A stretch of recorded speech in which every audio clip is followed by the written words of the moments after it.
di dalam Al-Quran ada akidah, di dalam Al-Quran ada akhlak.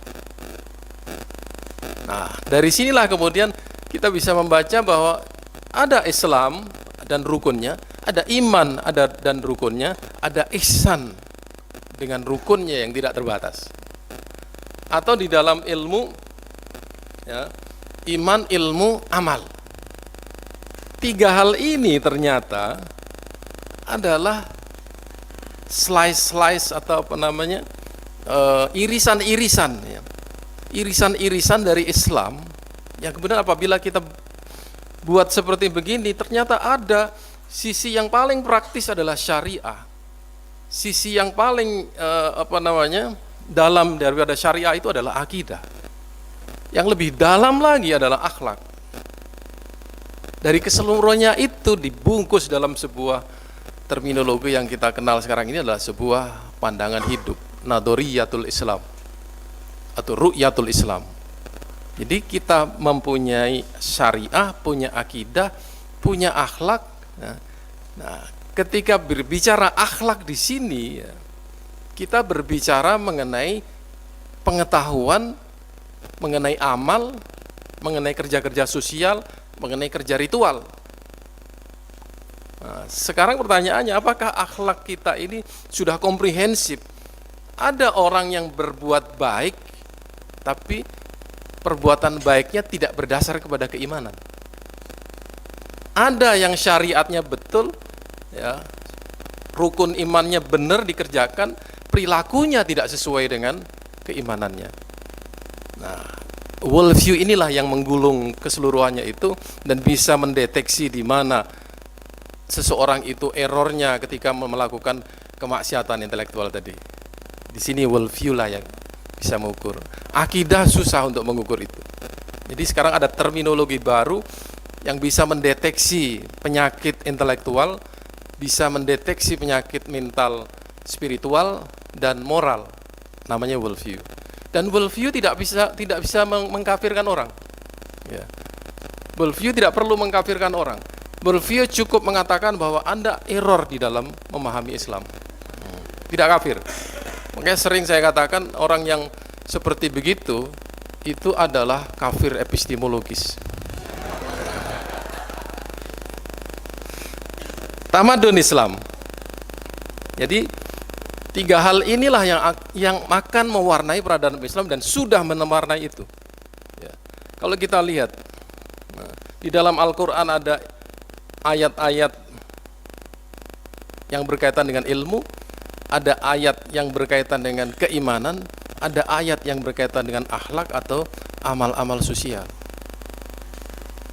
Kalau dilihat asbabun nuzulnya, ayat yang turun di Makkah itu lebih banyak daripada yang turun di Madinah. Yang turun di Mekah ini komplit mengenai agama yang dalam pengertian din. Ya, ada akidahnya, ada syariahnya di situ, ada akhlaknya di situ. Di Madinah ayat-ayat yang turun itu berkaitan dengan kerja-kerja sosial, keumatan, politik, ya,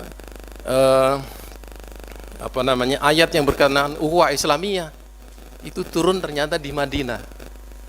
Dan disitulah Al-Quran menjadi petunjuk kehidupan. Basisnya adalah ayat-ayat yang ada di Mekah.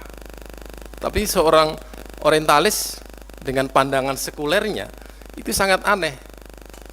Kesimpulannya bahwa ketika Nabi di Mekah religius, begitu di Madinah menjadi sekuler. Coba, ini pandangan orang sekuler selalu mengatakan begitu, bahwa dunia ini adalah sekuler. Nah, inilah yang perlu kita luruskan kita dalam memandang Islam, ya, bahwa Islam itu adalah agama dan peradaban, dan di dalam peradaban itu ada kehidupan. Testimoni lagi, ya, George Kneller dalam bukunya Science and Human as Human in Default. Bala tentara Islam tidak berbekalkan apa-apa secara kultural selain kitab suci Al-Quran dan sunnah Nabi. Tapi karena inner dinamiknya, maka ajaran telah menjadi landasan pandangan hidup atau worldview, yang dimana yang dinamis, yang kelak memberi manfaat untuk seluruh umat manusia. Ini persis dengan ayat Quran yang dibaca oleh Qori tadi itu. Alam taro kaifa daraballahu masalan kalimatan thayyibatan kasajaratin thayyibatin. Jadi Quran itu intinya adalah tauhid. Kalau di para ulama kita bilang inti Al-Quran adalah Al-Fatihah. Inti Al-Fatihah adalah bismillah. Inti bismillah adalah titik yang satu itu. Makanya apa? Tauhid. Kita bermula dari yang satu menjadi sekian banyak ajaran. Nah, Al-Quran yang dibawa oleh para ulama kita keluar dari Jazirah Arab itu memberikan manfaat yang luar biasa besarnya, karena para ulama kita, para perwira-perwira kita ini ketika pergi ke Damaskus, pergi ke Persia, pergi ke India, dia tidak balik ke Saudi, ya, tidak mengirim kekayaan di Persia, India, dan Andalusia ke negara Arab. Mereka di situ hidup, menghidupi di situ, menikah dengan orang di situ, dan menjadi sebuah peradaban. Itu yang namanya tu'ti ukulaha kulahinin bi'idni rabbiha. Itulah yang namanya memberi makan kepada umat manusia dengan membuat manusia beradab di tempat-tempat itu. Maka dari itu kita lihat apa yang telah terjadi dengan Al-Quran. Dari Al-Quran muncul gerakan politik, itu sudah tidak bisa dihindarkan lagi. Ketika ke Damaskus, ketika Umar ibn Khattab masuk ke Palestina, yang dibawa adalah kekuatan umat Islam secara politis. Tapi kemudian di dalam menjalankan Islam di situ, Umar bin Khattab membawa perdamaian antara Yahudi dan Nasrani. Makanya di Palestina itu orang masih terngiang-ngiang dengan misak Umar ibn Khattab. Orang Kristen itu sekarang merindukan bahwa Palestina ini mestinya dipimpin oleh orang Islam, yang tidak ada lagi konflik antara Yahudi, Kristen, dan Islam. Itu dulu. Ya, politik adalah tonggak pertama dari pengembangan peradaban Islam. Tapi kemudian setelah politik selesai, disitulah mulai gerakan intelektual. Tidak bisa lepas. Bandingkan sekarang penjajah-penjajah yang datang ke negara-negara Islam itu, dia berbicara mengerjakan hal-hal yang sifatnya ekonomi. Orientalis itu belakangan dan tidak penting, atau misionarisnya itu. Orang Islam begitu selesai Fathu Andalus, selesai Fathu Persia, ilmu pengetahuan diterapkan di situ, dan tradisi ilmu menjadi berkembang yang luar biasa pesatnya. Kita mulai dari Madinah dulu. Di sana ada namanya As-Suffah. As-Suffah ini sebenarnya beranda masjid yang untuk nampung orang-orang miskin yang nggak punya tempat tinggal, yang tempatnya jauh-jauh. Tapi di situ akhirnya Rasulullah selalu mendatangi mereka, dan mereka belajar kepada Rasulullah mengenai Al-Quran dan ajaran Islam. Diajarkan wahyu, di situ diajarkan hadis, mengamalkan Islam. Jumlah mereka adalah ratusan, tinggalnya hanya di Serambi. Nah, ada satu kesan sahabat, ya, kesan-kesan testimoni sahabat yang menarik sekali. Mereka mengatakan, kunna fi ahdi Rasulillah sallallahu alaihi wasallam la natajawazu as-surah minal Qur'an hatta nahfadhu wa na'maluha biha fata'allamnal ilma wal amal. Kami tidak melewatkan satu surat pun di dalam Al-Quran kecuali kita menghafalnya dan mengamalkannya. Oleh sebab itu kita belajar ilmu dan amal di situ. Ternyata dari situ, ya, orang-orang yang belajar kepada Rasulullah dari Quran itu mengambil porsinya masing-masing. Ya, orang yang seperti Ibnu Abbas itu dia lebih suka berbicara tafsir. Makanya mufassir yang paling utama dalam Islam adalah Ibnu Abbas. Dalam sekarang bukunya disebut Al-Mikbas fi Tafsiri Ibnu Abbas. Kemudian ada orang namanya Anas ibnu Malik, dia concern kepada ahkam syariah, fikih. Makanya fikih dalam pengertian ahkam merujuknya kepada Anas ibnu Malik. Ada orang lagi namanya Abu Hurairah, di situ concern hadis saja dia. Maka muncullah ilmu-ilmu yang berkaitan dengan itu, yang berkaitan dengan interest, tapi juga berkaitan dengan trilogi tadi itu. Ada yang interest membicarakan mengenai Tuhan, akidah, lahirlah ilmu kalam. ada juga sahabat Nabi yang di As-Suffah ini yang tidak ingin ilmu itu, dia ingin beramal aja. Itu sejarahnya juga ada ketika sahabat Rasulullah izin kepada Nabi, saya ingin berada di sebuah tempat yang isinya sepanjang waktu saya ingin berzikir, sholat kepada Allah. Oleh Nabi dilarang, jangan. Ya, kamu itu manusia biasa, saya Nabi aja nikah, pergi ke pasar, hidup bersama kalian. Jadi Islam tidak mengajarkan itu. Jadi tidak ada kita sholat Jum'ah aja, wa idza qudiyatis shalah fantashiru. Habis sholat masih zikir lagi. Itu enggak model dalam Islam. Habis sholat cabut, kerja lagi. Cuma jangan habis salam cabut ya itu. Itu Islam mengajarkan.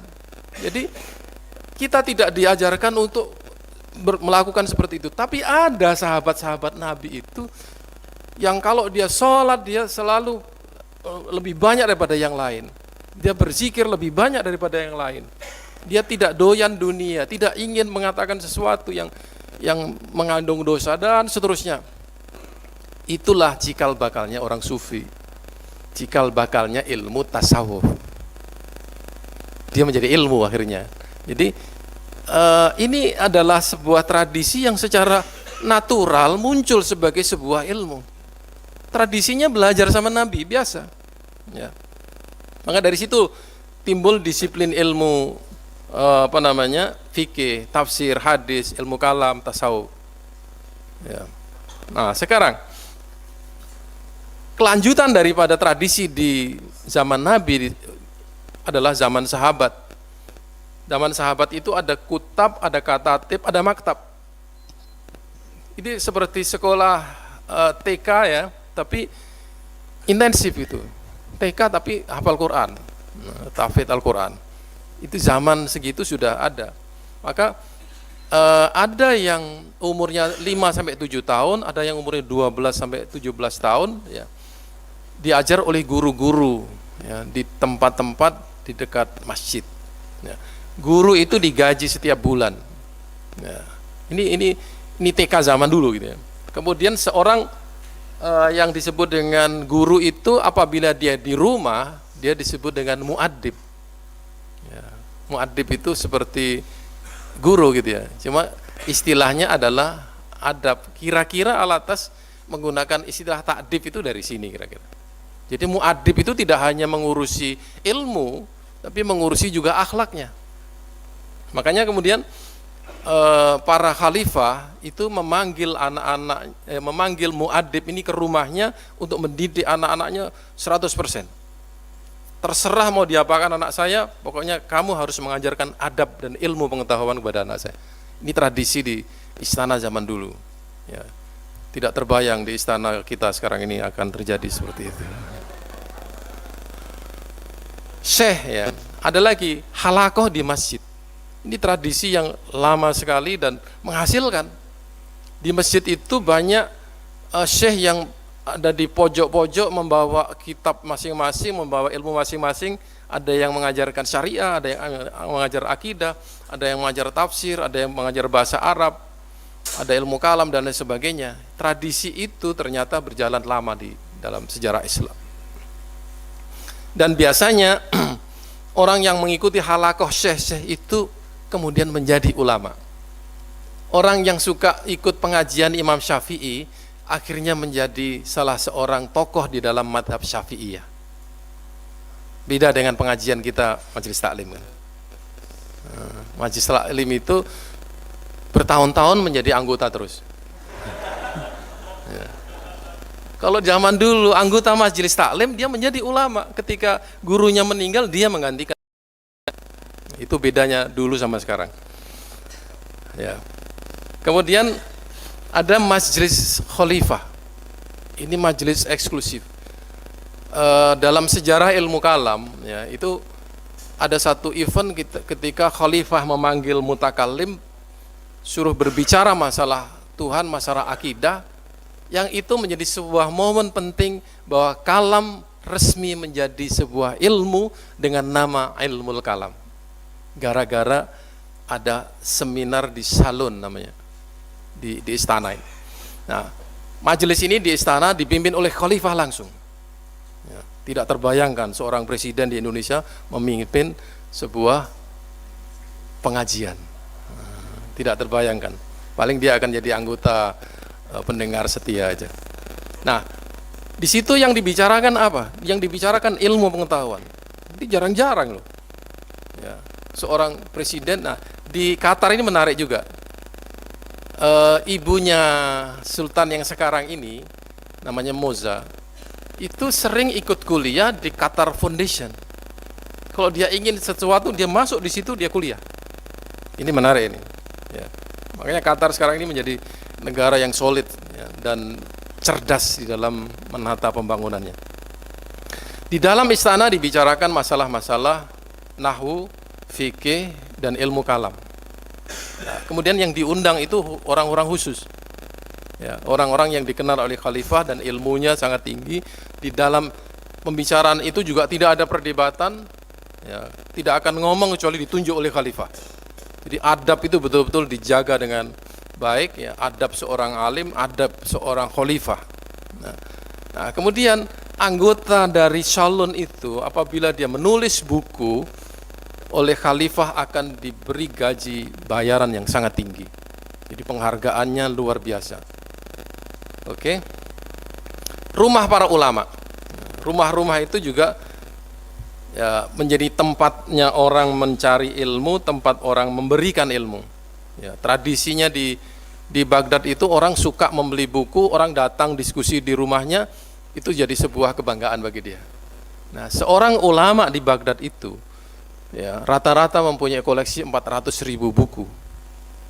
Ya, padahal pada waktu itu Raja Perancis, seorang raja hanya punya koleksi 400 judul buku saja. Anda bisa bayangkan 400 buku itu kapan motokopinya? Ya, dan kapan membacanya? Ya. Kalau kita ada 400 buku kan di koleksi nggak pernah dibaca. Nah, itu mereka baca semuanya. Nanti kita lihat di sini. Ada lagi madrasah-madrasah ya, yang timbul di mana-mana di semua tempat. Yang terbesar adalah Madrasah Nizamul Mulk. Disitulah mulai penterjemahan kitab-kitab manuskrip-manuskrip dari Yunani. Ya. Guru madrasah Mustansiriyah itu digaji oleh khalifah dengan ukuran jumlah muridnya berapa. Ya, muridnya gratis tapi gurunya digaji sejumlah muridnya. Kemudian murid diberi tempat tinggal, makan minum gratis. Kalau sakit kasih rumah sakit, diberi dokter khusus dan gratis. Dari mana duitnya? Dari uang wakaf. Ya. Kemudian madrasah itu mempunyai perpustakaan yang besar. Jadi madrasah itu bukan kayak madrasah aliyah, sanawiyah di Indonesia. Madrasah itu betul-betul tempat seperti universitas. Dan orang betul-betul belajar ilmu di situ. Sampai-sampai ada satu kasidah yang menarik ini mengenai madrasah. Ya. Madrasah-madrasah yang tidak pernah dirundung masalah, melainkan engkau mendapati seseorang menyelesaikan masalah itu. Jadi ilmu betul tempat itu. Tidak seorang pun yang diliputi kebingungan dan kekurangan, melainkan ia mendapatkan petunjuk dan nafkah. Petunjuk dan nafkah, ini penting. Jadi dia masalah ekonomi, datang ke madrasah, selesai masalahnya. Dia bodoh dalam sebuah ilmu, datang ke madrasah, selesai masalahnya. Di situ banyak wakaf, tak henti-hentinya mengalir, menolong dan mengayakan keluarga. Banyak para ulama mengajarkan ilmu, dan para penguasa mengobati jiwa-jiwa. Luar biasa ini. Perpustakaan, nah kalau ini tidak perlu dipertanyakan lagi. Nah, kekayaan khazanah intelektual Islam tercermin dari perpustakaannya. Ya. Ada perpustakaan pribadi Al-Waqidi, itu isinya 600 istilahnya kimatir, itu sekian bendel gitu ya, sekian bendel manuskrip dan buku. Perpustakaan pribadi Sahibuddin Ibad memiliki 200.000 buku. Ya, ada yang tadi 400. Baitul Hikmah itu juga mempunyai koleksi yang luar biasa. Siapa yang menjadi kepala perpustakaannya? Ulama. Nah, coba pengurus dari Baitul Hikmah ini adalah ilmuwan Hunain Ibnu Ishaq. Ini sebenarnya orang Nasrani yang convert menjadi Islam. Yuhana bin Masaweh ini juga orang Nasrani. Kemudian Al-Khawarizmi, kemudian Sabit Ibnu Qurrah, dan Al-Kindi. Al-Kindi ini anaknya orang kaya ini di Kufa, di Madinah ya. Tapi dia menjadi pengurus perpustakaan. Berarti ulama itu tempatnya di perpustakaan, dan perpustakaan itu menghargai betul ulama yang bekerja di situ, karena di situ bukan hanya sekedar menjaga, tapi dia juga memanfaatkan. Maka orang yang pertama kali menerjemahkan karya Yunani dengan menyuruh orang lain adalah Al-Kindi. Ya. Di Darul Hikmah di Mesir, ya, itu koleksinya jutaan, ya, koleksi bukunya. Dan sekarang kalau kalian mau membuktikan, coba datang ke Perpustakaan Nasional Mesir. Itu ada 7 atau 5 tingkat, semuanya full buku. Saya masuk perpustakaan kampus saya Birmingham, 7 lantai juga, tapi koleksinya itu nggak ada yang lengkap mengenai Islam. Ya. Jadi jangan dikira di negara-negara Barat itu kaya dengan koleksi. Kalau Anda belajar di negara Barat mesti banyak bukunya, enggak juga. Masih banyak di Mesir. Nah, jumlah koleksi ini ya, ketika para ulama itu belajar, ya, kemudian mengamalkan, belajar lagi, mengamalkan lagi, dia memproduksi. Jadi jangan dikira orang Islam itu kemudian membaca naskah Yunani, menerjemahkan, selesai. Bukan, dia memodifikasi, dia menyeleksi, dia mengganti, kemudian mengislamkan dan lain sebagainya, sehingga muncullah kitab-kitab yang itu asli karya orang Islam, bukan terjemahan dari Yunani. Dan yang selama ini kita dengarkan, filosof Muslim itu dipengaruhi oleh Yunani. Itu kursusnya udah lewat ya. Tahun lalu kita sudah kasih bagaimana sejarah filsafat Islam dan Islamisasi. Yang ingin saya tekankan di sini adalah para ulama kita ini sangat kreatif ketika menerima ilmu asing. Tidak seperti ulama kita sekarang. Kreativitasnya bukan di filsafat. Kalau filsafat masih kita ragu-ragu, ini Ibnu Sina ini benar-benar enggak mengislamkan Yunani. Farabi benar-benar enggak, masih ragu. Tetapi Anda harus tahu bahwa ketika orang-orang ini, ulama ini mempelajari astronomi, dia bisa mengkonversikan menjadi ilmu falak. Ya. Ketika mempelajari matematika India, dia menjadi ilmu hisab. Bahkan angka yang kita kenal dengan angka Latin itu sebenarnya adalah modifikasi umat Islam dari angka Hindu. Ya, dulu orang menulis angka itu dengan Yunani, angka Romawi, ya, angka 5 seperti begitu. Itu kesulitan ketika harus menulis 1 juta. Ya kan? Ditemukanlah angka 0 oleh orang Islam dari tradisi Yunani itu. Ya. Ini sebuah prestasi yang luar biasa besarnya kontribusinya kepada umat manusia. Itulah yang disebut tadi tu'ti ukulaha kullahinin bi'idni rabbiha. Ya. Perpustakaan di Cordova, ya, itu membeli karya seorang Abul Farj, ya, berjudul Al-Aghani seharga 1000 dinar emas. Harganya sama dengan 2 miliar. Berapa? Oh, bahkan lebih. Ya, 2,7 miliar. Membeli buku baru ditulis, ya, baru jadi, saya inden. Jadi kalau bukunya Ustadz Asep agak kecil itu, apalagi buku Minhaj, murah. Ya. Ya, itu masih mahal pulsa. Ya. Nah ini, amal-amal apa di dalam kaitannya dengan ilmu yang sudah dilakukan para ulama itu? Di sini, para pengusaha dan dermawan berwakaf dan 1/4 wakaf itu digunakan untuk perpustakaan. Ini wakaf ini adalah tradisi yang mati sekarang ini di negara-negara Islam. Yang kedua, khalifah memberi wakaf khusus untuk perpustakaan. Ya. Ketiga, khalifah mendanai utusan, ya, mengirim orang untuk mencari naskah-naskah Yunani, Suryani, Persia, Kipti, dan membayar penterjemahnya sekaligus. Berarti ini keinginan khalifah untuk mengembangkan ilmu luar biasa. Bagi kita, kekhalifahannya itu tidak penting. Tapi kepedulian khalifah, pengusaha terhadap ilmu, ini yang penting. Dan itulah roda peradaban Islam yang membuat ilmu pengetahuan menjadi panglima di dalam peradaban Islam. Bukan politik sebagai panglima. Setiap karya ilmiah hasil kajian dari perpustakaan ditimbang dan diganti dengan seberat emas. Bayangkan, karya Imam Al-Ghazali, Ihya Ulumuddin itu 5 jilid. 5 jilid itu kalau dicetak sekarang, kira-kira beratnya 2 kilo. Lebih ya? Itu timbangan pasar itu misalnya. Ya? 4 kilo. Oh ya. Nah, bayangkan itu ketika Al-Ghazali menulis itu, kertasnya apa? Iya kan? Nah, kertasnya itu bukan kertas biasa, kertasnya berat. Nah, bayangkan. Jadi timbangannya lebih berat lagi kan? Nah, itu harganya Ihya itu dulu dihargai emas. Kita terbayangkan 5 miliar bisa jadi. Begitulah penghargaan orang terhadap ilmu. Sekarang orang menulis buku dapat royalti 10%, bayar kemudian kalau laku. Berarti ini kan penghargaan kepada penulis sangat kecil, sangat kecil. Sekarang apa prestasi yang dicapai oleh peradaban Islam?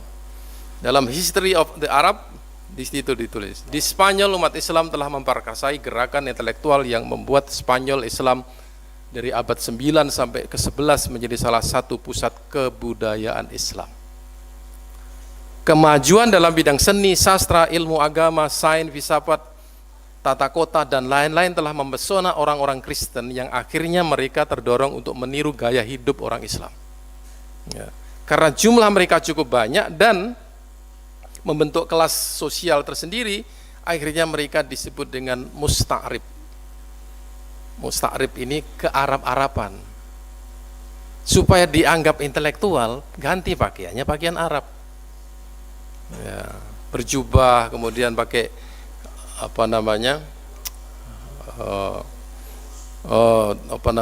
bandul, burnus, ya, pakai burnus, supaya dianggap intelektual. Coba sekarang ini apa yang terjadi? Ya, kita dibalik sekarang, supaya kita intelektual, kita pakai jas, pakai dasi. Ya. Jadi ini nggak ada masalah, ini nggak ada hubungannya dengan Islam kafir. Ya, nggak ada hubungannya. Sekarang pakai batik, pakai celana, wah ini nggak Islami Ustaz. Yang Islami itu yang pakai baju takwa. Wah. Itu masalah furu'iyah. Ya. Tapi yang menarik ini bukan aspek pakaiannya, tetapi orang berusaha untuk berpakaian seperti pakaiannya orang Islam. Ini menarik. Berarti image-nya orang Islam, ya, yang berjubah itu adalah image intelektual. Tapi sekarang ini image-nya adalah image yang sangat buruk. Ya, itu radikal namanya. Ya. Oke. Kesimpulan yang lain lagi, pada tahun 727 ini awal dari Bani Umayyah. Kekuasaan dan peradaban baru didirikan, disusun sesuai dengan agama yang diwahyukan kepada Nabi Muhammad. Jadi peradaban berbasis wahyu. Diakui ini. Jadi kalau orang mengatakan bahwa itu peradaban Islam bukan murni Islam, itu campuran dari Persia, Yunani dan sebagainya. Ini yang orang non muslim aja ngakuin. Ya. Kalau ada orang mengatakan bahwa peradaban Islam adalah peradaban yang berdarah-darah, 4 khalifahnya semua terbunuh, percaya nggak itu? Nah, ini cara pandangnya yang menurut saya cara pandang yang sangat sadis. Siapa yang membunuh khalifah? Apakah orang Islam? Bukan. Itu adalah orang-orang munafikin yang masuk ke dalam komunitas muslim. Apakah Umar ibnu Khattab berantem sama Abu Bakar? Apakah Umar berantem sama Utsman? Apakah Utsman dengan Ali juga berselisih? Enggak ada. Makanya kita harus mempunyai sebuah rumusan. Sebuah peradaban tidak akan terbangun bermula dari sebuah konflik. Kalau Anda katakan bahwa di dalam Islam berdarah-darah, berarti ada konflik di dalam Islam. Kok bisa peradaban tumbuh dari sebuah konflik yang berdarah-darah? Berarti konfliknya tidak ada. Sebab dia sudah menjadi peradaban ilmu yang maju. Ya. Para ulama kita berselisih, sehingga ilmu tidak maju. Buktinya maju. Berarti perselisihan antara ulama itu adalah ikhtilaful ulama. Sekarang perselisihan ikhtilaful juhala. Orang bodoh berselisih, ya ujung-ujungnya bodoh semua. Tidak ada solusi keilmuan. Dulu ketika para sahabat itu melihat peristiwa pembunuhan Utsman ibnu Affan, ya, pembunuhan Ali ibnu Abi Thalib, apa yang kemudian muncul di situ? Ya memang ada Syiah, tapi yang menarik adalah munculnya sebuah disiplin ilmu yang bermula dari peristiwa pembunuhan. Pertanyaannya adalah, apa hukumnya orang membunuh? Jawabnya fikih. Apa statusnya orang membunuh? Jawabnya adalah mukmin atau kafir. Pertanyaan mukmin atau kafir memunculkan ilmu kalam. Pertanyaan apa hukumnya? Memunculkan ilmu fikih. Jadi perselisihan menghasilkan ilmu. Sekarang perselisihan menghasilkan parpol.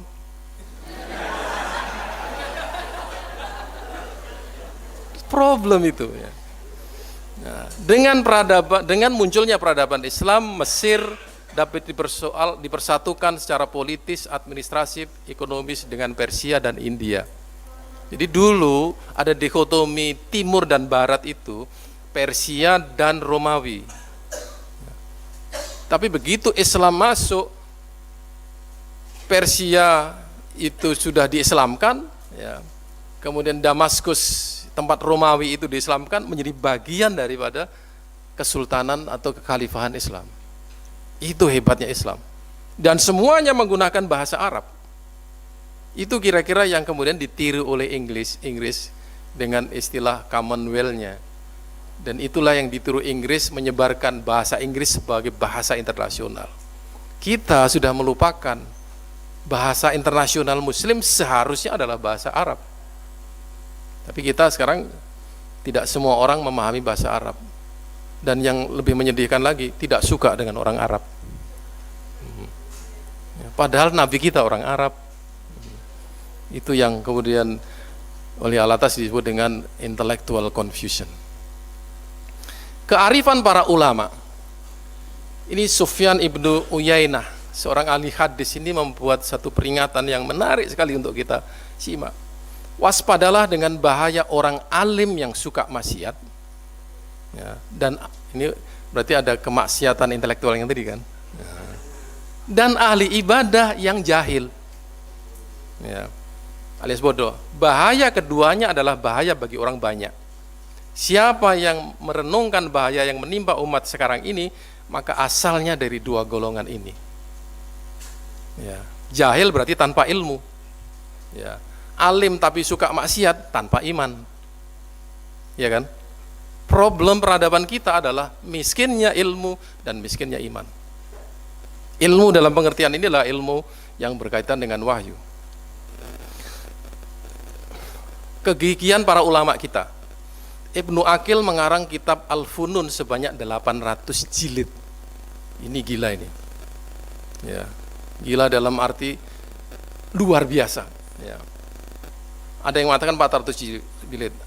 Imam Az-Zahabi mengatakan bahwa belum pernah di muka bumi ini ada kitab yang lebih besar dari itu. Jadi kapan nulisnya kita juga nggak tahu. Ya. Abu Ja'far At-Tabari belajar 100.000 hadis pada umur 19 tahun. 100.000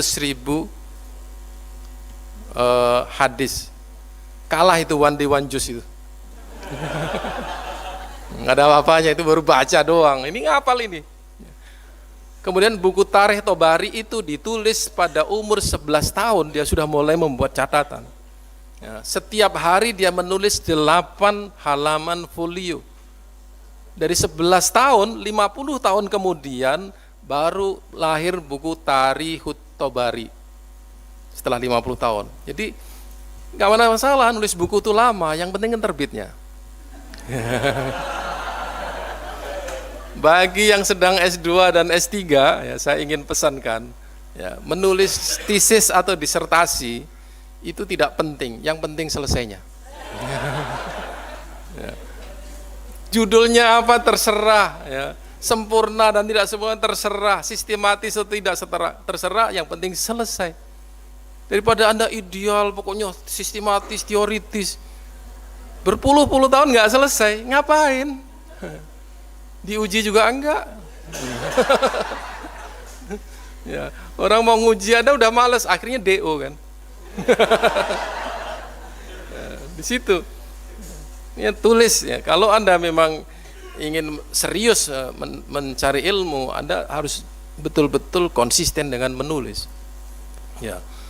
Kemudian buku tafsirnya terdiri 30 jilid berisi 38.000 hadis. Ya. Ini lagi. Al-Hafidh Al-Hamdani menjual rumahnya seharga 60.000 dinar. Kira-kira berapa miliar itu? 1,5 miliar gitu ya. 60.000 dinar untuk membeli kitab. Jual kitab, beli motor. Untuk beli HP. Buku kuliah gak kepake, jual loakan. Apa beli HP? Beda. Orang dulu itu greedy of knowledge, ya, betul-betul dia sedia, siap untuk miskin untuk mendapatkan ilmu pengetahuan. Bahkan para ahli hadis, ya, para ahli hadis itu wanti-wanti kepada para muhadis, orang-orang yang betul-betul ingin menulis hadis harus siap miskin, karena mencari hadis itu tidak mudah. Dia harus pergi dari satu tempat ke tempat yang lain berhari-hari dengan biaya yang luar biasa banyaknya. Nah, itu cara para ulama dulu mencari ilmu pengetahuan agama. Ya. Kemudian Al-Khatib Al-Baghdadi membaca Sahih Bukhari 708 hadis, 7.008 hadis dalam 3 majelis. Malam sampai Isya, sampai maghrib sampai subuh. Ya. Jadi mereka ini tidak tidur. Kalau tidur pun sambil menghafal. Oh, tidak percaya? Imam Syafi'i itu ketika dia tidur, dia menyelesaikan 50 masalah dalam masalah fikih. Kalian tidur bikin 50 masalah.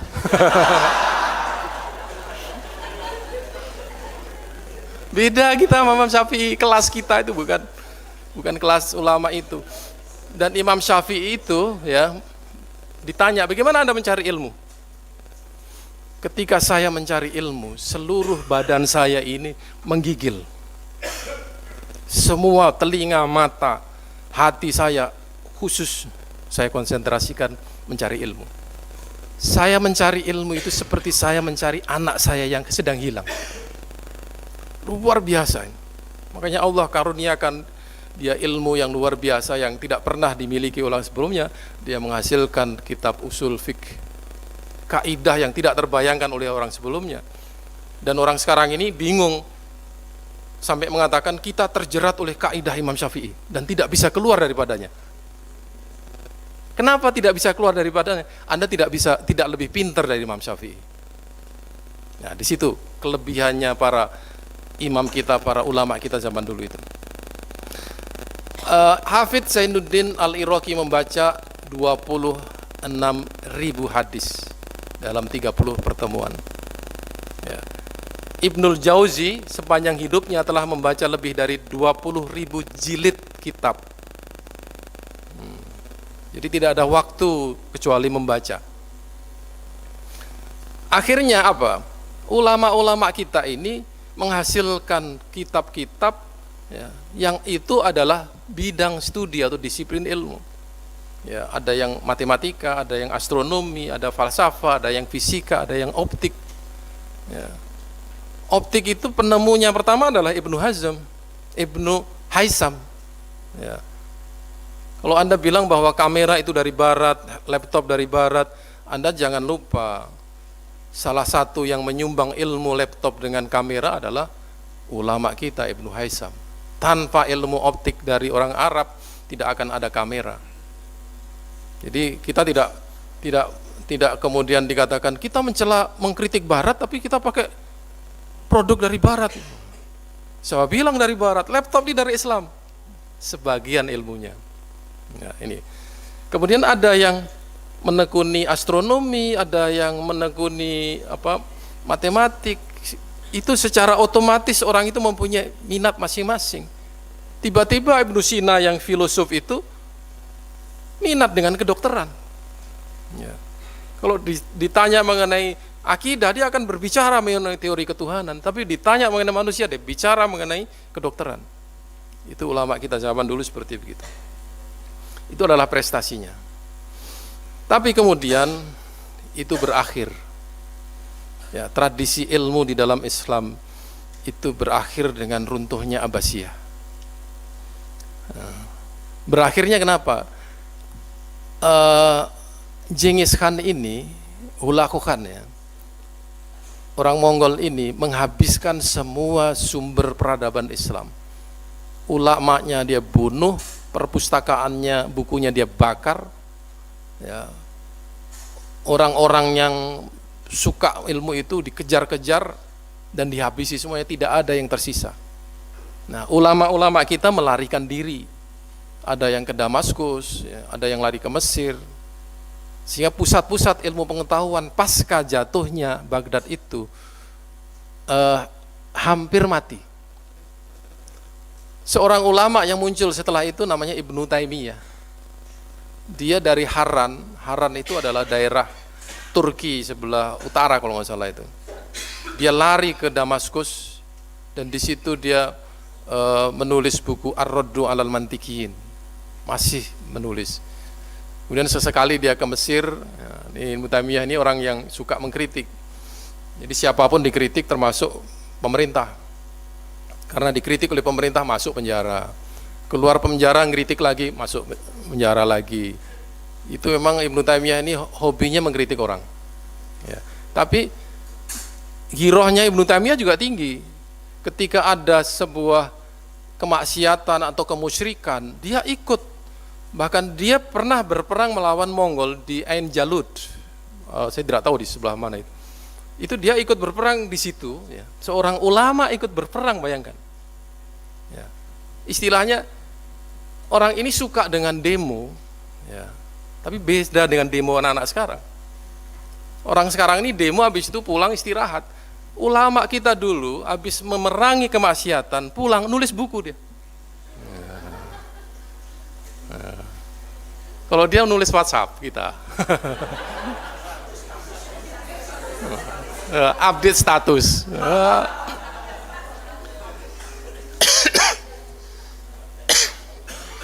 Problemnya adalah kepemimpinan umat yang tidak lagi berorientasi kepada keilmuan dan keimanan. Ini seharusnya kan, idealnya itu seperti surah Al-Hajj ayat 41. Alladzina makkannahum fil ardi aqamus shalat wa atus zakat wa amaru bil ma'ruf wa nahu 'anil munkar wallahu aqibatul umur.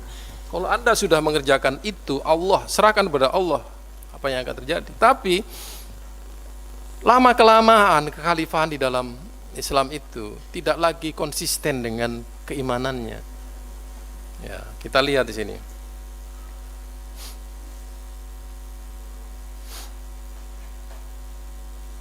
Ya. Fa khalafa min ba'dihim khalfun adaa'us shalat wattaba'us syahawat fasaufa yalqauna ghayya. Ya. Ini cerminan dari kekhalifahan kita itu seperti itu. Akhirnya apa yang terjadi? Ini adalah faktanya. Di zaman Umayyah, khalifah generasi ketiga tidak lagi cakap dan tidak berakhlak dan tidak lagi membaca dan memahami Al-Quran. Berfoya-foya dalam kemewahan, minum khamr. Ya. Pendidikan keluarga khalifah yang dulu dikirim kepada muadib sudah tidak lagi dikirim. Akhirnya generasi anak-anak khalifahnya juga menjadi rusak. Semangat individualisme, kesukuan mulai timbul di situ. Ya. Itulah yang kemudian merusak ukhuwah Islamiyah. merebaknya penyakit wahan, nah sudah hubud dunia, karahiyatul maut. Maka faktor iman, ilmu, amal menjadi absen dari situ. Itulah dia bangkit dengan ilmu, iman, dan amal, jatuh juga karena iman, ilmu, dan amal. Itu di Umayyah. Di Abbasiyah sama, hilangnya persatuan. Orang Persia punya ambisi sendiri, orang Turki punya ambisi sendiri, orang Arab punya ambisi sendiri. Nah, kemudian apa? Orang-orang Syiah itu juga ingin berkuasa di situ. Akhirnya kerjasama dengan orang Mongol menjatuhkan kekhalifahan itu. Hilangnya amanah, munculnya dinasti-dinasti kecil.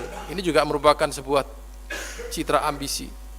Jadi luas sekali jangkauannya Abbasiyah itu, tapi karena luasnya itu kontrol terhadap negeri-negeri itu menjadi lemah, karena negeri itu juga ambisi menjadi negara sendiri. Bayangkan, Abbasiyah itu menguasai timur dan barat ya. Yang luar biasa, termasuk kawasan-kawasan di Xinjiang itu udah masuk bagian itu. Bagian di Rusia juga termasuk di situ. Nah, bayangkan. Kemudian muncul aliran-aliran sesat. Di sini karena dia tidak berada di Jazirah Arab ya, kepercayaan-kepercayaan kebatinan di Persia itu muncul kembali di situ. Kegiatan keilmuan terkekang karena tidak ada lagi ekonomi yang menopang itu, karena penguasanya foya-foya dengan kekayaan kekhalifahan. Nah, yang sama dengan zaman Umayyah adalah merebaknya penyakit wahan. Ini sesuai dengan prediksinya Ibnu Khaldun. Ya.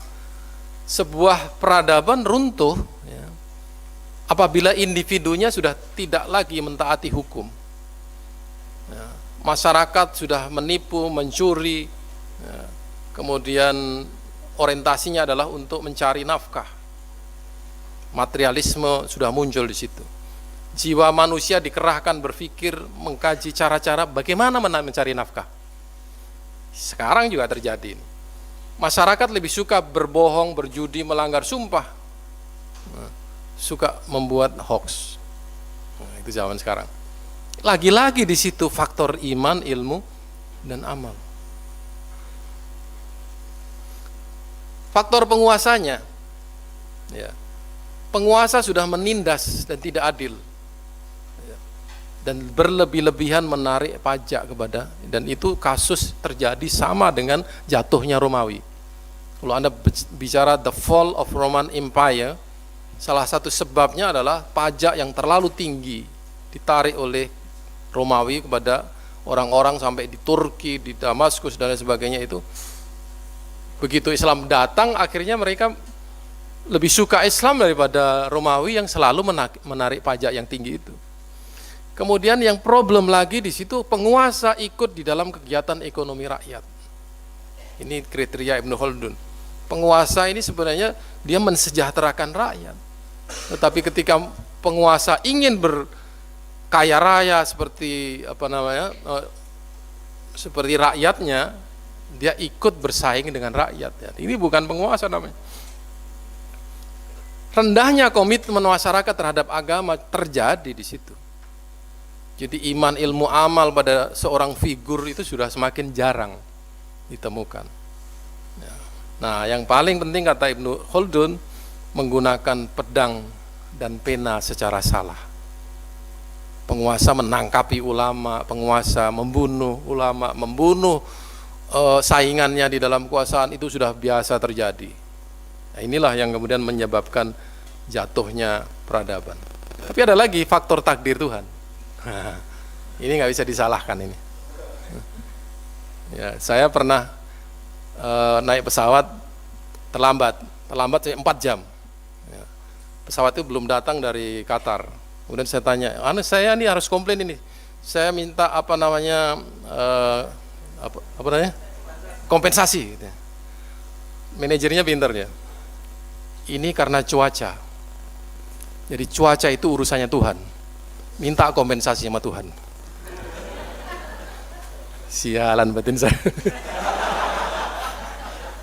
Logis banget gitu ya. Nah, Jadi kita bicara peradaban. Ketika menarik juga ketika gunung dekat Inggris di sebelah mana sih? Gunung itu namanya panjang sekali. Saya nggak ingat namanya, tapi di gunung itu panjang, bacanya cuma satu kata aja gitu. Itu meletus. Dan saya waktu di London tunggu 4 hari bisa baru pulang karena takut debunya gunung itu masuk ke pesawat dan itu menyebabkan kecelakaan. Apa yang ditulis di Quran? This is the work of God. Ini kerja Tuhan. Jadi nobody can solve the problem. Sekian banyak pesawat di delay. Jadi Tuhan mau diapain coba? Mau disalah-salahin. Nah, sama juga. Jatuhnya peradaban Islam itu merujuk kepada ayat watil kal ayyam nudawiluha bainan nas. Ya. Kondisi ekologi negara-negara Islam pada tahun 1000 sampai 1072 itu bermasalah. Ada bencana alam, ada wabah penyakit, ya, ada krisis pangan, ya. Kemudian rusaknya pertanian di Mesir, di Syria, di Irak, ya. Itu bukan karena SDM-nya, ya, karena memang cuacanya mau begitu, ya. Kemudian masalah demografi, ya, dengan adanya peperangan yang terus-menerus terjadi, ya, pada abad ke-19 saja ini bisa terbayangkan abad ke-13 kayak apa. Penduduk Eropa Barat dan Timur itu jumlahnya 274 juta, sementara umat Islam hanya 17 juta. Ya, penduduk Islam sangat sedikit. Dan Anda tahu nggak, ketika Belanda menjajah Indonesia, jumlah penduduk Belanda hanya 300.000. Penduduk Indonesia lebih saya kira. Nah di situ mereka kecil tapi berkualitas, tapi kecilnya mereka dibanding jumlah penduduk Islam sedunia itu masih lebih banyak. Kenapa? Orang Barat itu sejak abad ke-15, 16, 17 sudah mulai revolusi industri, industrialisasi, kemudian muncul temuan-temuan baru, akhirnya mereka makmur. Nah kemakmuran itulah yang mereka bangun untuk kepentingan sains dan teknologi. Disitulah habis-habisan Barat mengembangkan sains dan teknologi yang tidak ada hubungannya lagi dengan agama. Faktor eksternal, perang salib terus berlangsung. Sebelum jatuhnya Baghdad sudah ada perang salib. Nah, itu yang kemarin diceritakan dalam bukunya Ustaz Asep itu. Ya. Serangan bangsa Mongol dari tahun 1200 sampai 1300 yang terus-menerus. Setelah menyerang Abbasiyah itu masih nyerang Mesir. Merosotnya dan hilangnya perdagangan Islam internasional. Situ SDM-nya berkurang, orang Islam yang suka berdagang berhenti. Ya. Kemudian munculnya kekuatan baru Belanda, Inggris, Prancis. Nah, apalagi kekuatan militernya. Kita sudah lumpuh di situ, tidak bisa apa-apa. Upaya kebangkitan. Nah, salah satu kebangkitan itu ada di buku Ustaz Asep itu. Jadi saya nggak sampaikan di sini supaya Anda beli. Ya.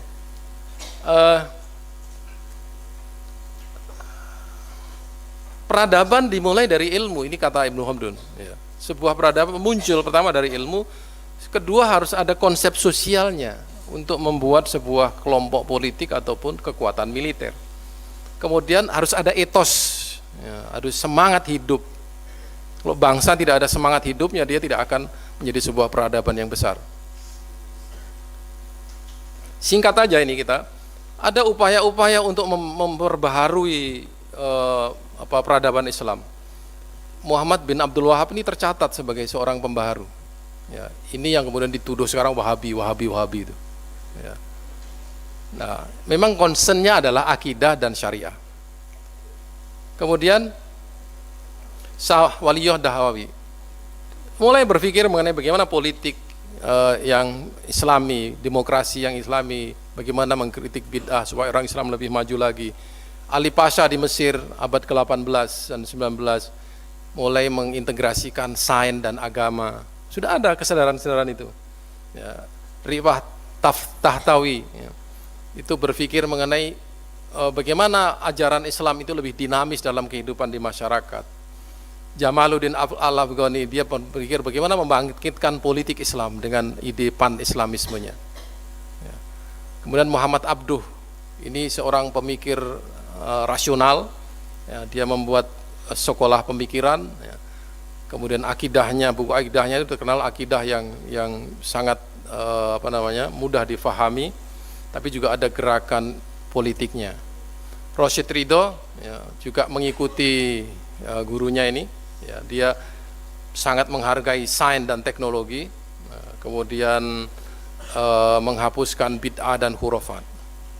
Nah, Syed Ahmad Khan ini adalah orang yang pertama kali merintis sebuah universitas baru yang di dalamnya itu orang Islam belajar sains dan teknologi bersama dengan belajar agama di universitas yang disebut Aligarh Muslim University. Ya, itu yang kemudian menjadi motornya perkembangan India. Jadi murid-muridnya mahasiswanya di Aligarh Muslim University ini adalah orang-orang Hindu, orang Islam juga. Ya. Nah, inilah upaya. Tetapi tidak ada integrasi seperti yang sekarang bahwa ilmu Barat harus diislamkan, tidak. Orang Islam belajar sains dan teknologi. Itu saja. Nah, menurut saya usaha, ya, namanya usaha. Muhammad Iqbal dengan bukunya Reconstruction of Religious Thought itu juga mencoba untuk mengkritik kemunduran umat Islam, anti kejumutan. Dia juga pro kepada sains dan teknologi. Yang terakhir adalah Profesor Syed Muhammad Naqib Alatas. Ya. Beliau mencoba untuk memperbaharui peradaban Islam melalui pemikiran dan peradaban. Nah, saya ingin highlight yang terakhir ini. Ya. Masalahnya apa sekarang ini? Orientasi dari para pemikir di atas itu selalu ilmu dan sains dan agama. Ya. Dicampur dengan politik. Tapi bagi Alatas, problem umat Islam sekarang ini bukan politik. Akar masalah umat Islam menurut Alatas adalah pengertian ilmu. Akal pikiran kita telah diliputi oleh masalah sifat dan tujuan ilmu yang salah. Orang Islam telah terberdaya dan secara tidak sadar telah menerima pengertian ilmu yang dianggap sama dengan pengertian kebudayaan Barat. Ilmu sama dengan sains, padahal innama yakhshallaha min ibadihil ulama. Yang takut kepada Allah itu adalah orang yang punya ilmu. Apakah ilmu itu sains? Ternyata bukan. Ya. Yang takut kepada Allah adalah saintis, nggak cocok. Ya. Berarti Einstein adalah ulama, nggak tega saya. Ya. Disinilah arti ilmu itu disalahpahami. Akhirnya yang namanya sains itu bebas dari agama. Sains itu bukan ilmu lagi. Padahal ilmu di dalam Islam itu seharusnya begitu dia bertambah, dia akan menambah keimanan kita. Man isdada ilman wa lam yasdad hudan lam yasdad minallahi illa bu'dan. Yang tambah sainsnya tetapi tidak tambah imannya, tambah jauh dari Tuhannya.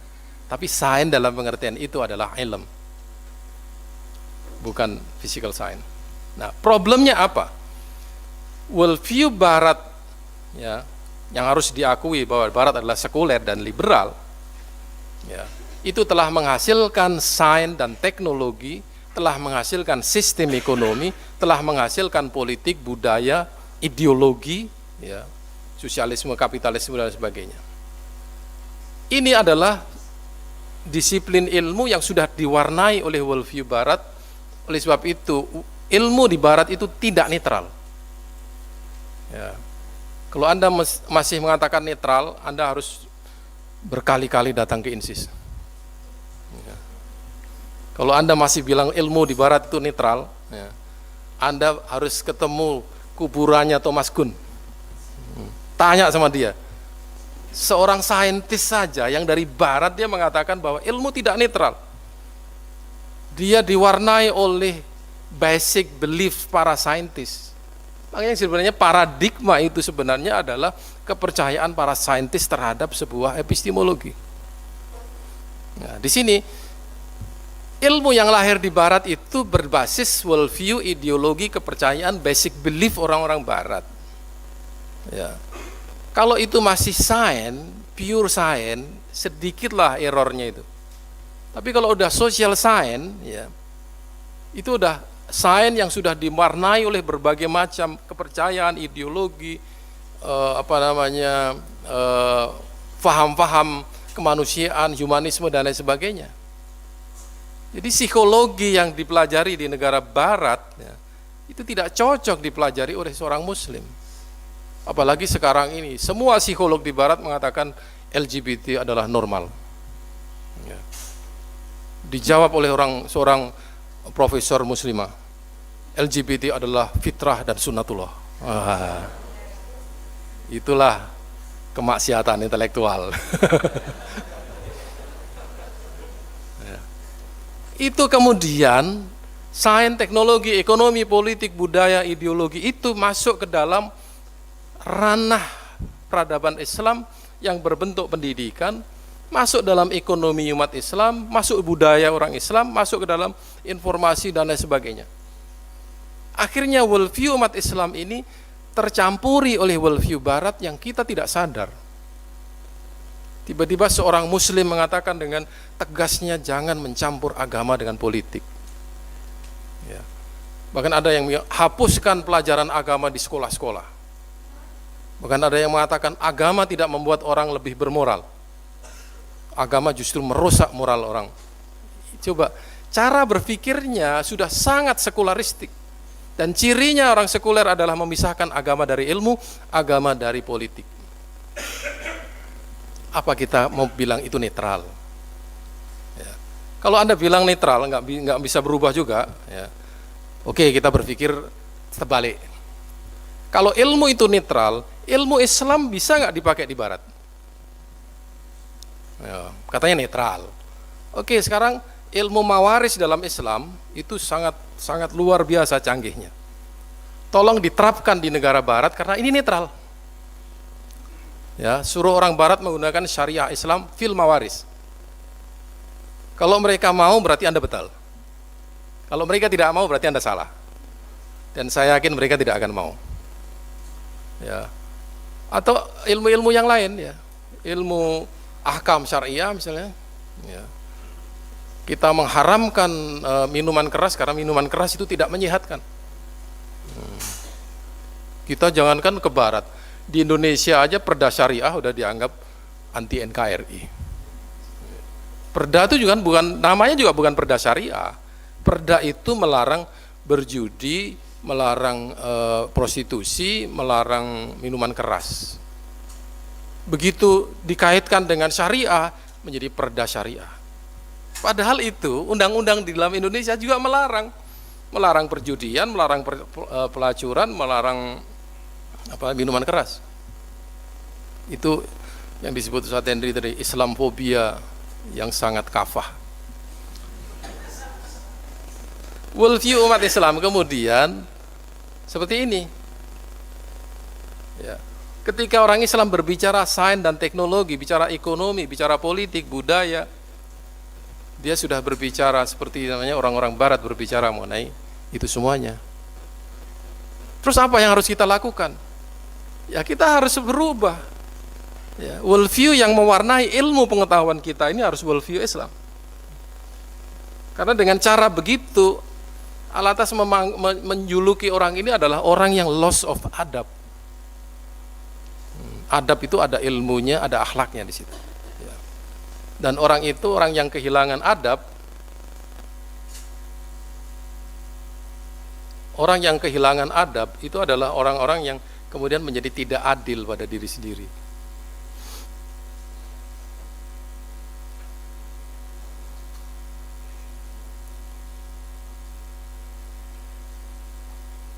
Mengapa dia hilang? Orang yang kehilangan adab itu ada tandanya menurut Alatas. Pertama, dia tidak bisa membedakan ilmu yang benar dan ilmu yang salah. Yang benar yang mana sih? Ya. Kita ini harus percaya kepada syariah atau kepada humanisme. Syariah itu kejam ya, ketika manusia melanggar sebuah etika sosial. Seperti misalnya perzinaan itu dihukum dengan hukuman yang keras, dicambuk dan lain sebagainya. Kejam sekali itu ya.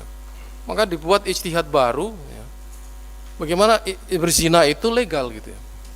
Muncullah disertasi yang disertasi yang menghalalkan perzinaan ya, mengganti istilah milkul yamin menjadi teman setia. Jadi asal Anda ikhlas sama ikhlas ya, itu Anda boleh melakukan hubungan suami istri berdasarkan tadi milkul yamin. Nah sekarang tergantung Anda ikhlas masuk neraka atau dipaksa masuk surga. Ya, menyamaratakan orang. Nah, di sini menyamaratakan orang dengan dirinya. Ini orang sekarang mudah sekali merendahkan ulama. Ya. Merendahkan, jangankan ulama zaman sekarang, ulama zaman dulu aja. Ghazali itu apa? Syafi'i itu apa? Ya. Itu kan hidup pada zamannya dan dia ijtihad untuk zamannya. Tidak cocok zaman kita sekarang. Nah, itu namanya orang yang telah loss of adab. Ya. Sudah saya terangkan tadi betapa Imam Syafi'i itu ta'amuknya, greedy of knowledge-nya luar biasa yang tidak tertandingi orang sekarang. Anda begitu saja merendahkan ya. Karyanya 10 orang. Imam Ghazali itu menulis Tahaffutul Falasifah katanya cuma 6 bulan. Saya menulis disertasi 6 tahun nggak habis-habis. Luar biasa ini ulama kita. Ya. Jadi kita jangan kemudian merendahkan ulama yang lalu. Kalau kita merendahkan, habisi ulama kita di masa yang lalu, ya, kita nggak akan lagi punya peradaban. Tidak ada tempat kita merujuk kepada kebenaran yang lebih dekat kepada zamannya Rasulullah. Ya. Itu cirinya peradaban Islam. Kalau kita ikut Barat, ya, peradaban Barat itu adalah peradaban yang melupakan masa lalunya. Ya, Yunani sudah nggak dipakai oleh orang modern. Orang modern ya sudah dilupakan oleh orang-orang postmodern dengan mendekonstruksi cara berpikirnya orang modern dan sudah menghapuskan teori-teori dalam mencari kebenaran. Itu Barat. Kita jangan mengikut itu. Ya. Saya ketika kuliah di Birmingham itu menunjukkan sebuah buku karya seorang Katolik abad ke-12. Ya. Saya bilang ini bagus sekali karya ini karena dia merujuk kepada Bible, back to Bible gitu. Sama dengan Ibnu Taimiyah itu back to Quran. Saya tunjukkan kepada pembimbing saya, Prof, this book is very good because he tried to return back to the scripture. Oh no, this is out of date, kata dia. Oh, baru sadar saya bahwa ternyata teologi di dalam Kristen itu adalah sebuah wacana yang terus berkembang. Maka mereka menyebutkan progressive teologi. Kita tidak bisa mengikut itu gitu ya. Teologi kita harus berkembang, harus berubah, tidak bisa. Teologi kita ini sudah mapan sejak dia diturunkan. Setelah itu kok ada kelompok-kelompok, itu adalah kelompok-kelompok yang mencoba menjelaskan mengenai tauhid, menjelaskan mengenai hubungan manusia dengan Tuhan, menjelaskan mengenai moralitas dan seterusnya. Itu hanya sudah penjelasan, tidak ada inovasi teologis dalam sejarah Islam. Itu bedanya. Kemudian ciri dari orang-orang sekuler adalah menghilangkan otoritas ulama. Nah, sekarang ini ada orang yang sengaja ya, membenci Majelis Ulama Indonesia. Bahkan saya pernah dalam sebuah seminar ada orang yang mengatakan yang pertama kali harus kita kerjakan adalah membubarkan Majelis Ulama dan Kementerian Agama. Wah, ini jagoan banget itu kan.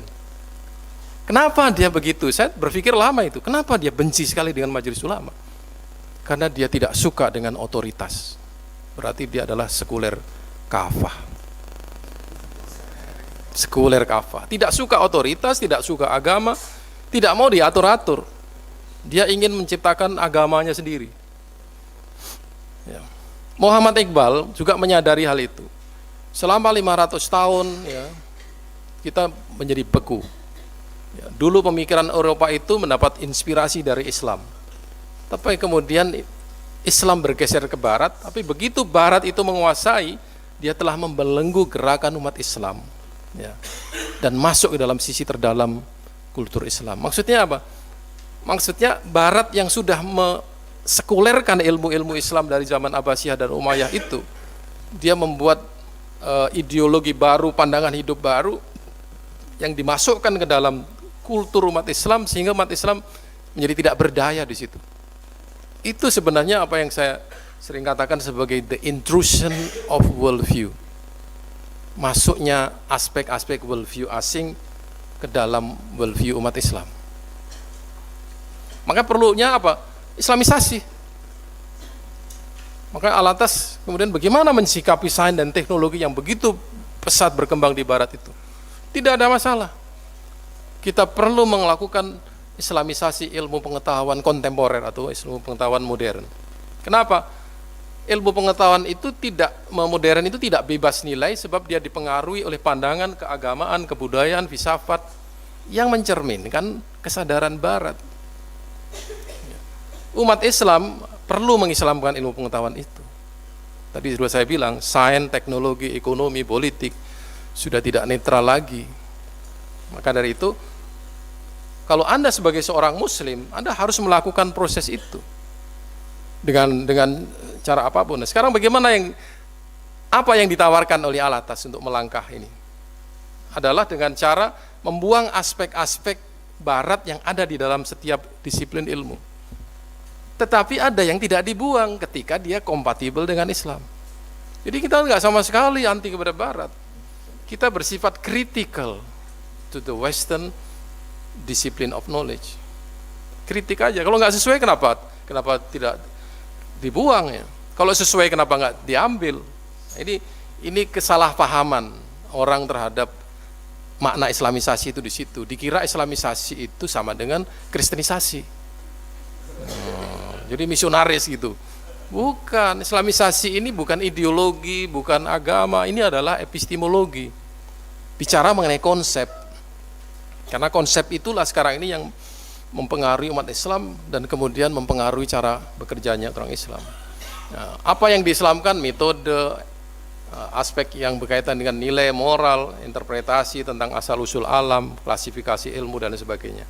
Baru kemudian dimasukkanlah di situ aspek-aspek konsep-konsep dasar Islam. Ya. Kalau di dalam psikologi itu tidak ada konsep manusia yang integral, yang komprehensif. Kita pertanyakan di situ. Ada nggak konsep akal, konsep ruh di dalam psikologi modern? Ada nggak konsep jiwa? Ada nggak konsep loop? Ada nggak konsep fuad di dalam psikologi modern? Kalau tidak ada, kita masukkan di situ. Kita modifikasi, ya sama dengan para ulama kita ketika memodifikasi filsafat Yunani dan sains teknologi zaman Yunani itu masuk ke dalam Islam. Disesuaikanlah dengan konsep-konsep yang ada di dalam Islam. Jadi, ya, kenapa ilmu yang menjadi prioritas, bukan politik, bukan ekonomi? Strategis sekali ini. Ya, karena ilmu adalah basis hampir setiap peradaban di dunia. Barat bangkit bukan karena politik, dia bangkit karena proses penterjemahan karya Islam menjadi revolusi industri, revolusi Prancis, menjadi proses pengembangan saintek yang luar biasa besarnya. Awalnya ilmu. Dari ilmu itu dibangun berbagai sistem kehidupan.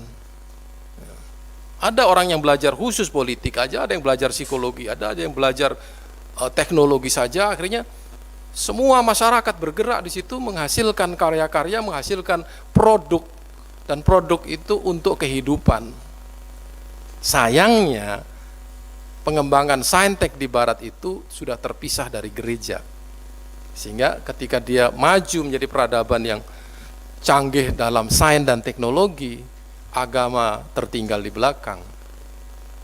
Saya tanya kepada pembimbing saya, orang Will, ya, "Are you happy with Western civilization, Prof?" "Oh no, not at all," kata dia.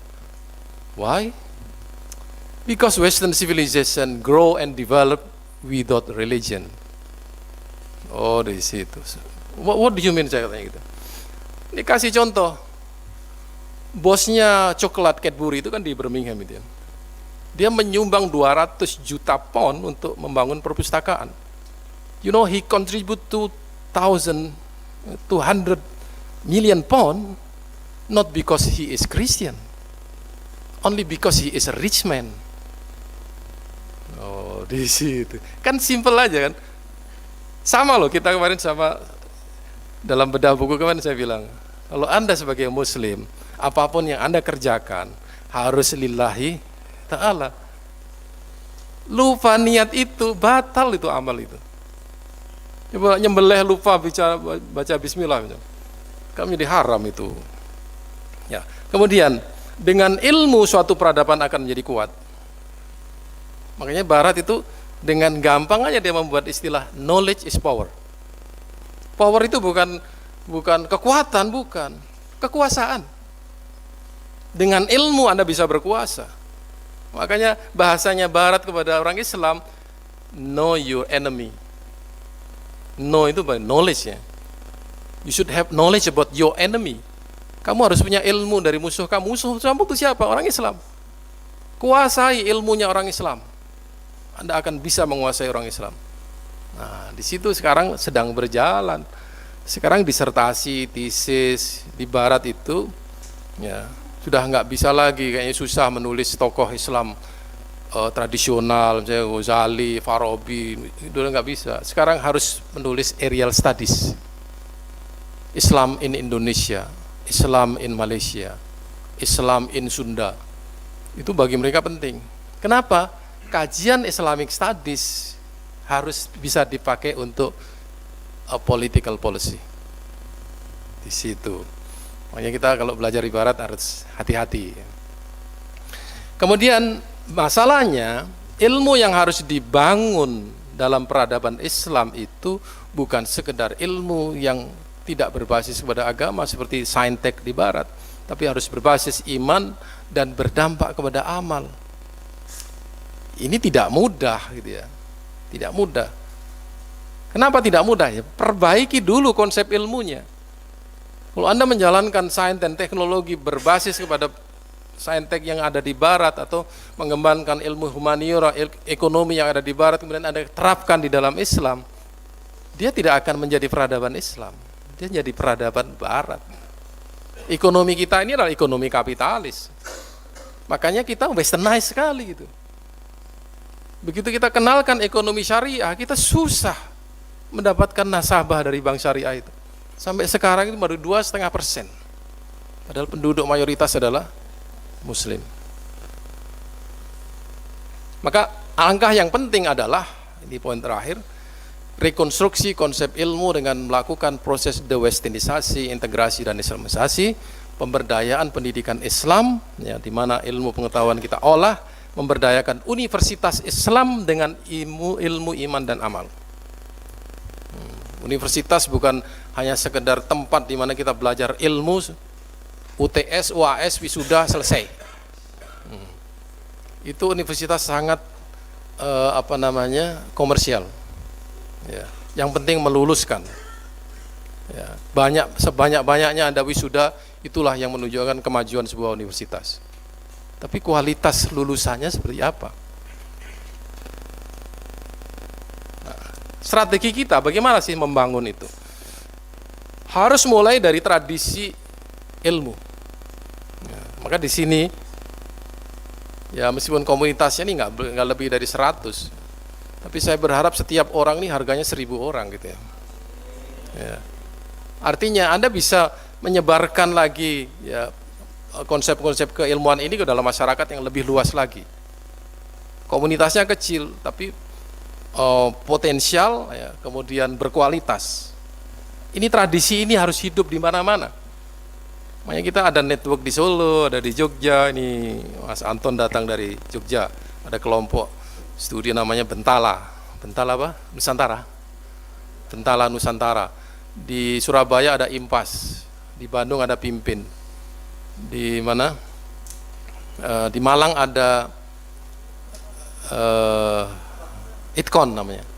Ini komunitas-komunitas yang berbicara mengenai peradaban Islam, berbicara mengenai ilmu pengetahuan Islam, berbicara mengenai Islamisasi. Harus ada komunitasnya. Ilmu tidak akan lahir tanpa komunitas. Kita ciptakan komunitas ini baik dari pesantren, universitas, center, institut.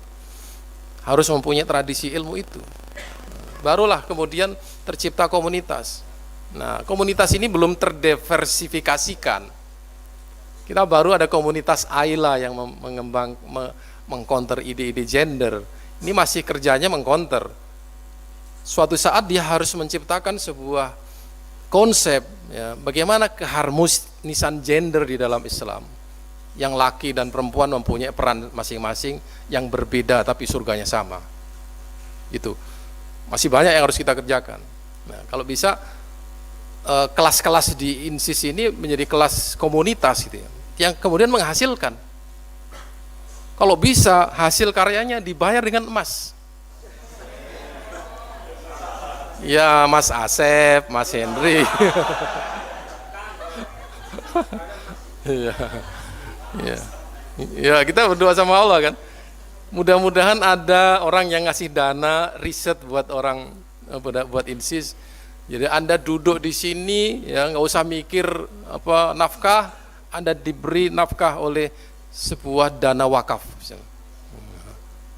Itu ambisi kita ke depan. Ya. Jadi Anda duduk di sini aman. Ya. Ya, kalau ada mau makan kita buka kantin di situ. Ya. Kemudian atas nanti kita buat hall yang bisa menampung 200 orang. Kalau ada perhelatan besar di atas, yang kursus-kursus di bawah gitu ya. Yang datang itu semua dikasih makan, nggak makan sendiri-sendiri gitu. Ada makannya tadi? Ada, alhamdulillah. Jadi sebenarnya keinginan kita begitu. Bahkan kalau bisa transport kalian kita ganti. Ya. Jangan menyulitkan. Orang mencari ilmu itu dimanja di zaman dulu itu. Ya.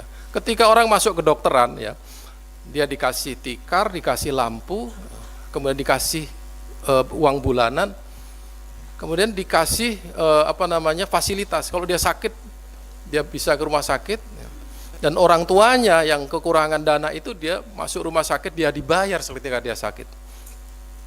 Itu. Nah, di sini komunitas, ada sekarang komunitas sirohnya Ustaz Asep misalnya. Nanti ada komunitas gender Ustaz Henry. Ya. Ya, tapi nah apa, beliau ini disertasinya kan mengenai gender. Ya. Mestinya dia mempunyai lebih dari seorang istri gitu ya.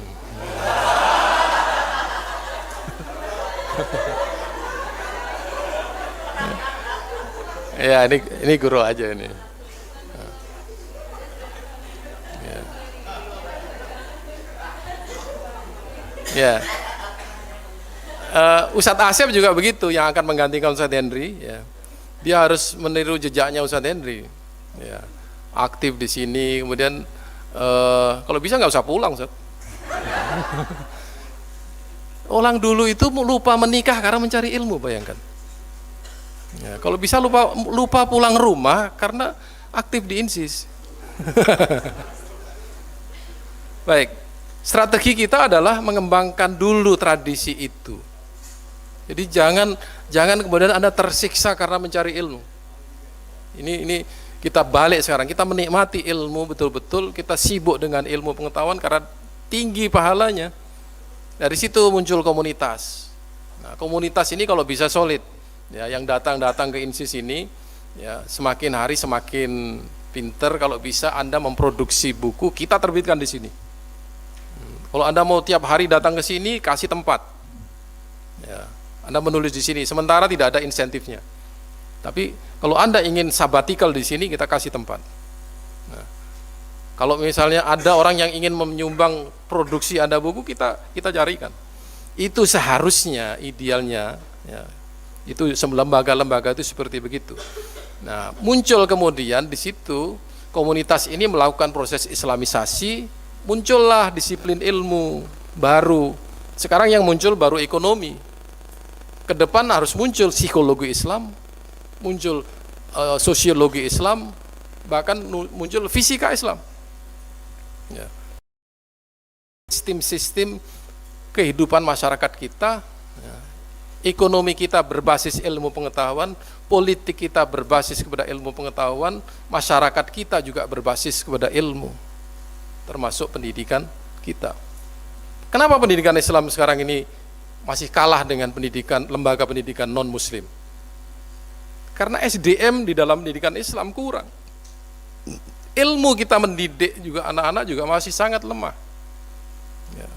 Kok masih ada alumni lembaga pendidikan yang tidak bisa menyesuaikan diri masyarakat dan hanyut dengan kehidupan masyarakat yang materialistis dan seterusnya. Berarti kita gagal di dalam mendidik. Ya, ini muhasabah kita. Nah, apa hubungannya dengan keseluruhan proses peradaban? Ilmu itu adalah bagian dari peradaban, tetapi dia menjadi ujung tombaknya. Dia harus didukung oleh kekuasaan, didukung oleh ekonomi, dan stabilitas politik. Ini teorinya Al-Hasan dalam bukunya, makalahnya Factors Behind the Decline of Islamic Science After the 16th Century. Itu dia. Jadi ilmu tidak akan berkembang tanpa dukungan kekuasaan dan juga tanpa dukungan ekonomi. Itu tadi. Mestinya ya di sini ini sudah ada lembaga yang mendukung semua kegiatan kita, termasuk memproduksi karya-karya. Mestinya ini. Di sini problem kita kan. Berarti ada satu ketimpangan di dalam peradaban kita ini, amalnya yang rendah. Ya, ilmu kita sudah mulailah, ya. Semangat kita berilmu, semangat seminar, semangat ini. Tapi kemudian ujung-ujungnya nggak ada biayanya. Ya, hasilnya mestinya didistribusikan di seluruh Indonesia, nggak ada dananya. Sekarang pertanyaannya, kemana orang agniya Islam sekarang ini hartanya dikemanakan? Dia tidak bangga dengan ilmu Islam. Maka dari itu sinergi yang satu lagi begini, ya. Kita harus kolaborasi masyarakat secara umum, penguasa, pengusaha, media massa. Jadi publikasi kita ini sekarang tidak cukup dengan buku, ya, tapi juga harus dipublikasikan di media massa ide-ide cemerlang, ide-ide yang bagus untuk masyarakat, pengembangan masyarakat, dan ide-ide yang betul-betul bisa menghidupkan amal-amal orang Islam di dalam segala bidang. Ya. Sudah ada kita, alhamdulillah ini kawan kita dari Republika ini menjadi tempat di mana INSIS menuliskan makalah-makalahnya, ide-idenya setiap bulan sekali di dalam jurnal namanya Islamia juga, terbit setiap hari Kamis minggu ketiga. Jadi jangan lupa Kamis minggu ketiga beli Republika. Wah, gitu ya. Sebulan sekali aja nggak apa-apa. Untuk baca 1 lembar, 2 lembar makalahnya INSIS. Insya Allah itu makalah mencerahkan lah. Berbicara mengenai peradaban, berbicara mengenai tantangan pemikiran dan sebagainya. Dari situ kemudian kita berharap dukungan-dukungan ini akan menghasilkan konsep. Ya. Kita nggak akan bisa bekerja kecuali didukung oleh 4 faktor ini. Dan itulah sebenarnya yang terjadi di zaman dulu. Penguasanya peduli dengan ilmuwannya, pengusahanya keluar duit berapa aja untuk ilmuwannya, masyarakat juga sangat mendukung. Ya, ketika seorang menulis buku, banyak orang yang ingin membaca. Ya. Kemudian media massa dulu tidak ada, ya, media massa menyebarkan ide itu. Dari situlah kegiatan membangun peradaban itu bisa menjadi simultan dan kita bisa mengembangkan lagi kejayaan peradaban Islam di masa yang akan datang. Terima kasih. Wassalamualaikum warahmatullahi wabarakatuh.